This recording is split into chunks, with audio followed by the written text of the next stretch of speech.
Cześć, witajcie na kanale Git, ja jestem Burzyk. A ja Doman, siemanko. Zapraszamy Was na test klawiatury URage Exodus 900 z przełącznikami Outemu Brown. URage to nowa marka na naszym kanale i pierwszy raz widzimy też pudełka tej marki. Ciekawe, granatowe, nawet ładnie graficznie to wszystko poskładane. Kilka najważniejszych informacji. Klawiatura Exodus 900. Są przełączniki jeszcze Redy i Blue. U nas wersja z Brownami, czyli teoretycznie z tymi najcichszymi. Z tyłu odrobina informacji producenta dodatkowych. Funkcje, makra, waga, wymiary. Do tego sobie przejdziemy za chwilę. Natomiast w zestawie znalazło się klawiatura. Fajna, ładnie wykonana. Podstawka pod nadgarstki magnetyczna, która tak będzie się ładnie przyssawała do klawiaturki. Instrukcja obsługi oczywiście i przyrząd do wyciągania przycisków. Szacunek. Zanim o wymiarach i wadze, kilka słów o instrukcji. Fatalna, do wyrzucenia. Bez sensu, marnowanie papierów i drzew. Z tej strony mogłeś rzucić bliżej do pieca. Słuchajcie, waga klawiatury URage Exodus 900 1285 gramów, sama tyle waży. Jak dorzucimy sobie jeszcze podkładkę pod nadgarstki 1510 gramów. Ja muszę powiedzieć od razu, że bardzo podoba mi się materiał, jaki tu jest. Zaraz do tego przejdziemy. Wiem, ale mi się strasznie spodobał. Wymiary. Wymiary, słuchajcie. 455 na 175 na 40 mm. To bez podkładki pod nadgarstki, bo ten środkowy wymiar może być większy. Zamiast 175 235 mm. To jest oczywiście to klawiatura pełnowymiarowa z ustawieniem US. Tak, ale takie hybrydowe, zaraz sobie do tego dojdziemy, bo też troszeczkę mnie to zaskoczyło. Przejdźmy do wyglądu i do jakości wykonania materiałów, a raczej wykonania klawiatury. Zacznijmy od podkładki, która też przyciągnęła Twój wzrok. Mój również. Jest piękna, jest matowa, jest gładka. Tworzywo sztuczne, które nawet nie za bardzo się palcuje, o dziwo, i nie za bardzo rysuje. Na górze mamy drobne logo URage na takim jakby szczotkowanym aluminium, ale tutaj wszystko jest z tworzywa sztucznego. Na spodzie 6 gumowanych nóżek, żeby podstawka nie jeździła. Oczywiście ten magnesik jest słaby, ale przy leżącej klawiaturze wystarczy. Natomiast przenieść jej razem z tym nie będzie się dało. Odkładamy, chociaż jest świetny, do niego sobie wrócimy przy komforcie użytkowania. Wygląd. Zacznijmy od bryły samej. Klawiatura jest pełnowymiarowa, tak jak wspomniałeś, jest naprawdę ciężka. W pewnym stopniu wykonana z metalu, w pewnym stopniu z tworzyw sztucznych. Jak widzicie, jej profil jest całkiem wysoki, nawet bez podniesienia na nóżkach, a nóżki są. No i zacznijmy właśnie od spodu. Po pierwsze, rzucają się w oczy 3 miejsca do poprowadzenia przewodu. Bardzo to szanuję, nie lubię plączących się kabli. Do tego 4 gumowane nóżki na samej klawiaturze. Po wzmocnieniu, a raczej podniesieniu jej na nóżkach, kolejne gumowane nóżki, więc absolutnie nic się nie będzie ślizgało. 4 otwory do odprowadzania cieczy, więc szanuję bardzo jest szansa na uratowanie klawiaturki podczas jakiegoś zalania. No i śrubki bardzo wyraźne, łatwe do odkręcenia. Gdyby ktoś chciał sobie poszperać w środku, można bez problemu. Tworzyło sztuczne, ale ładnie wyglądające, schludne. Przewód nylonowy, mamy jego długość. Jest ze wtykiem pozłacanym 1,8 metra. Dokładnie. Lekko pozłacany wtyk. Teraz to w zasadzie nie ma żadnego znaczenia. Raczej jest to taki bajerek, chociaż wizualny taki. tak, my już na to tam jakoś nie jesteśmy wrażliwi. No i taki fajny paseczek do związania kabla podczas transportu. Kabel mocny, fajny, dobrze wygląda. Przechodzimy może na krawędzie najpierw. Krawędzie są ogólnie gładkie, nie ma żadnego portu USB. Być może szkoda, bo pełny wymiar, więc gdzieś by dało się go wcisnąć. Miejsca tu jest też, że no właśnie o to mi chodziło. Może by się do czegoś przydało. Nic nie ma. Bez podstawki nadgarstki będą delikatnie podniesione, więc trzeba mieć to na uwadze. Jeśli chodzi o samą już przestrzeń roboczą, mamy, tak jak mówiłeś, układ US teoretycznie, ale jak widzicie hybrydowy, bo po pierwsze Shift jest dość długi, ale Enter jest dwupoziomowy, wysoki, czego w US normalnie się nie spotyka.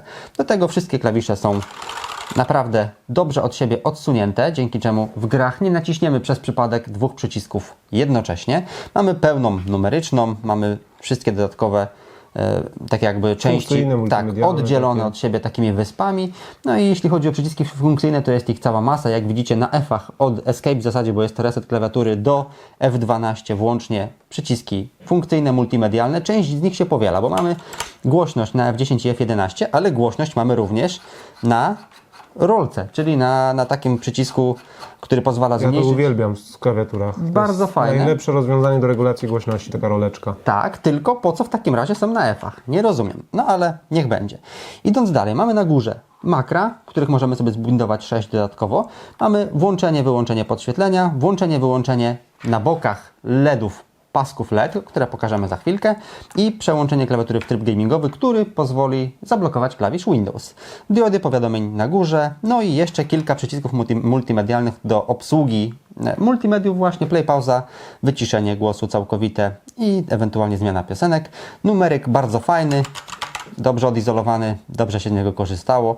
Kilka też przycisków standardowo dla tych klawiatur mechanicznych z tego typu podświetleniem do regulacji podświetlenia, również z poziomu samej klawiatury. Nie trzeba do tego osobnego oprogramowania, które jednak jest i które omówimy. Ja jeszcze muszę powiedzieć, jak jesteśmy przy przyciskach, że też są tak dobrze standardowo wyżłobione, żeby te opuszki palców wpadały nam Bardzo w przyciski. dobrze. Tak jest. Mają wyraźny taki w środku zapadnięcie i naprawdę na nich dobrze palce leżą. Posłuchajmy chwilę samego brzmienia.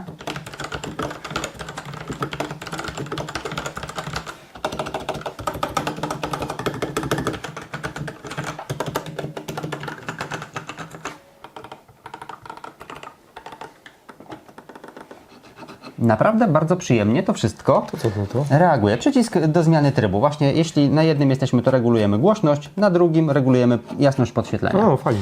Proste, fajne, trochę duże może, ale może się do czegoś przydać. Tak jak wspomniałem, po pierwsze, bardzo przyjemny, sprężysty skok w tych Brownach. Po drugie, nie są najgłośniejsze. No jak to brauniki, nie? No jednak browny to jest Takie jak na delikatnie mechaniki, takie stłumione. cisza wśród mechaników. Dokładnie. Po trzecie, naprawdę dobrze wykonane. Zobaczcie, spacja i enter nie klekoczą. No. Widać, że sztywno dobrze się trzymają. Martwi mnie troszeczkę jeden przycisk, który nie wiem, czy będzie to widać na przebitkach, ale jest lekko zapadnięty. Zauważasz to? Faktycznie. Nie wiem, czy to jest jakiś wina naszego egzemplarza, czy cokolwiek. W każdym razie delikatnie jest on zapadnięty w stosunku do sąsiadujących z nim przycisków. Nieważne. Tak jak mówię, skok sprężysty w grach sprawdzi się naprawdę dobrze. No i co? Uruchommy, podświetlmy i pokażmy oprogramowanie. Jedyne, do czego przydaje się instrukcja, to znalezienie linku do pobrania oprogramowania. Dostępne na stronie producenta, całkiem efektownie, ale i prosto wyglądające. Mamy 3 profile, pod którymi możemy zapisać sobie własne ustawienia. Mamy edytor makr, który działa bardzo fajnie, można sobie spokojnie zaprogramować każdy przycisk w zasadzie.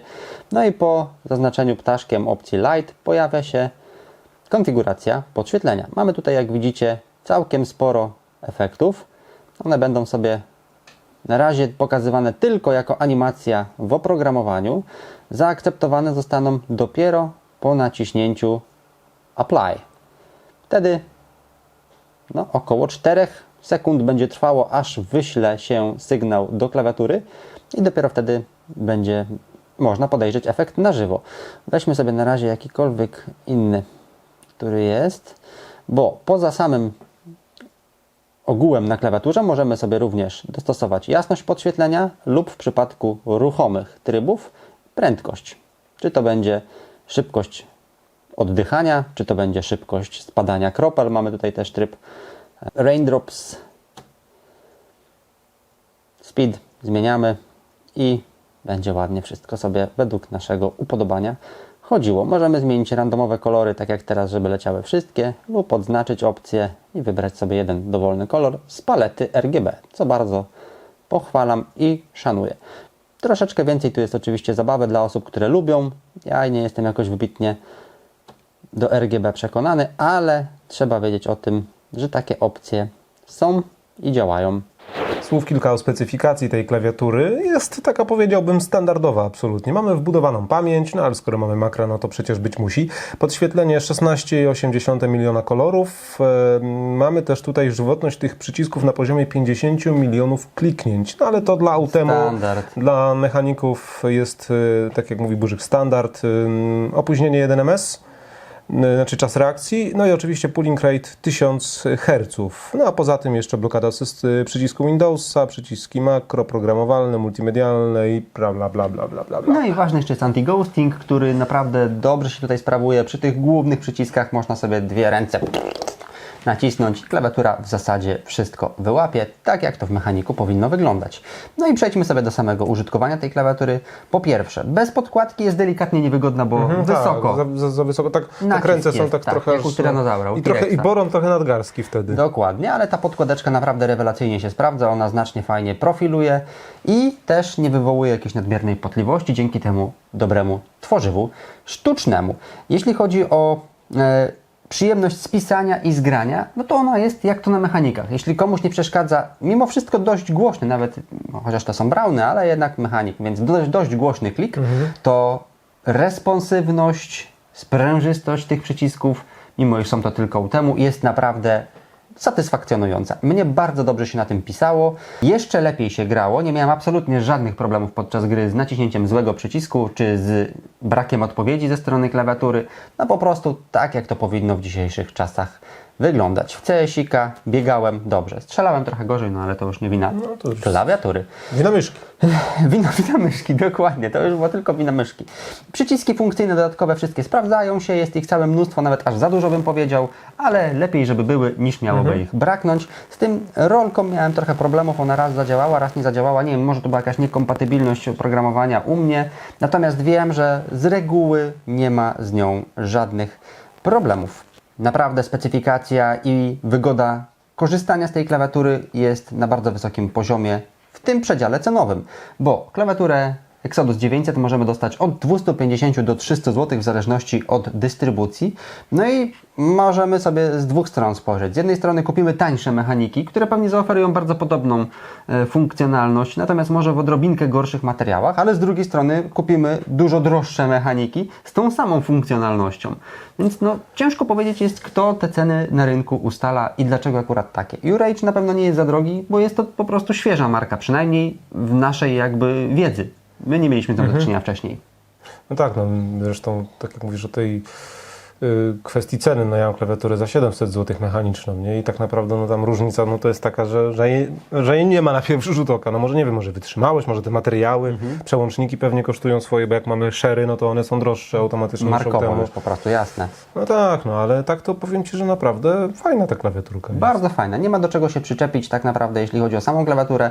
Minus za fatalną instrukcję obsługi, w której w zasadzie nic nie ma.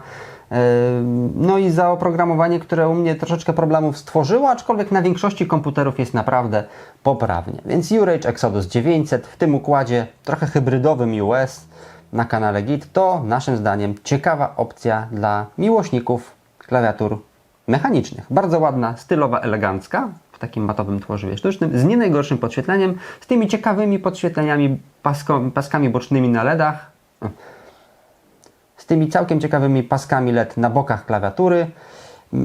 Ja może za dużo z tego nie korzystam, ale wiem, że są estetyci, którzy jakoś tam sobie to wykorzystają. A zdradzimy Wam, że na tym nie kończymy naszej przygody z U-Rage, bo na pewno będziemy jeszcze testować ich peryferia, myszki.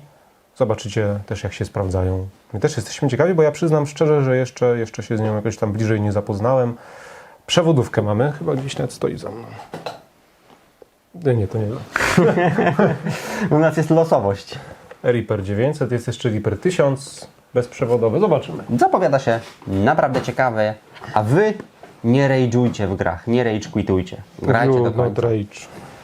Tak jest. Burzyk i Doman na kanale Git.